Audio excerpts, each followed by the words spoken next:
akiwa anawaeleza kuhusiana na habari za maangamizi ya Yerusalemu na maangamizi ya hekalu la Yerusalemu. Yesu aliwaambia wanafunzi wake, watakapoliona chukizo la uharibifu limesimama mahali patakatifu, walio katika Uyahudi wakimbilie milimani. Walio katika Uyahudi wakimbilie milimani.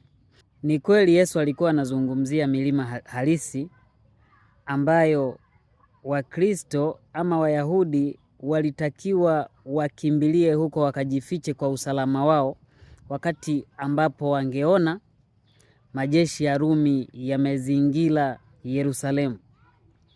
Lakini kuna kitu cha muhimu sana cha kujifunza katika kauli hii ya Yesu ambayo inasema walio katika Uyahudi na wakimbilie milimani. Kuna maana ya kiroho ya milima. Maana ya kiroho ya milima. Kitabu cha Zaburi sura ya 36 mstari wa 6 inasema, haki yako ni kama milima ya Mungu.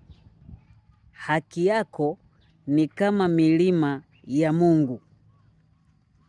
Milima inalinganishwa na haki ya Mungu.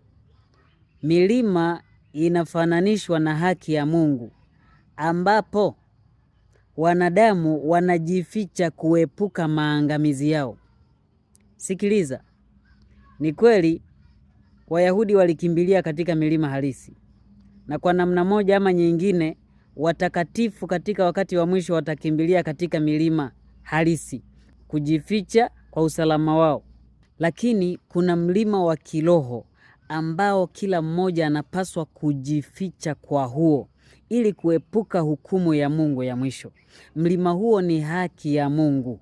Haki ya Mungu ambayo imetajwa katika Zaburi inafananishwa na milima, ambapo katika hiyo watakatifu, watu wa Mungu wanajificha ndani yake.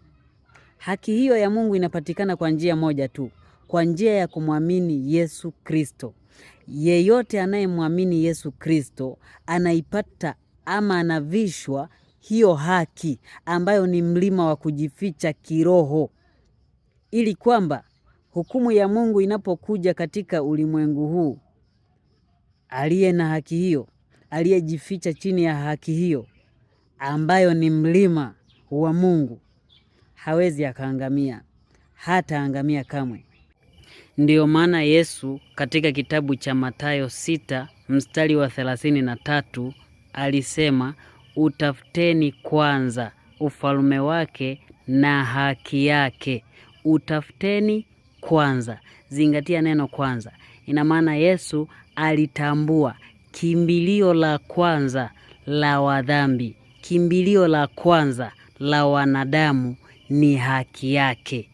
Je, ndugu yangu, unayo haki hiyo ya Mungu ambayo inapatikana kupitia kumwamini Yesu Kristo, ambayo hiyo ndiyo mlima wa kutuficha na maovu yote na maangamizi yote kiroho?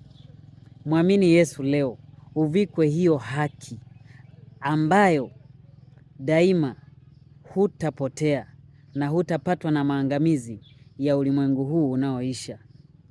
Karibu.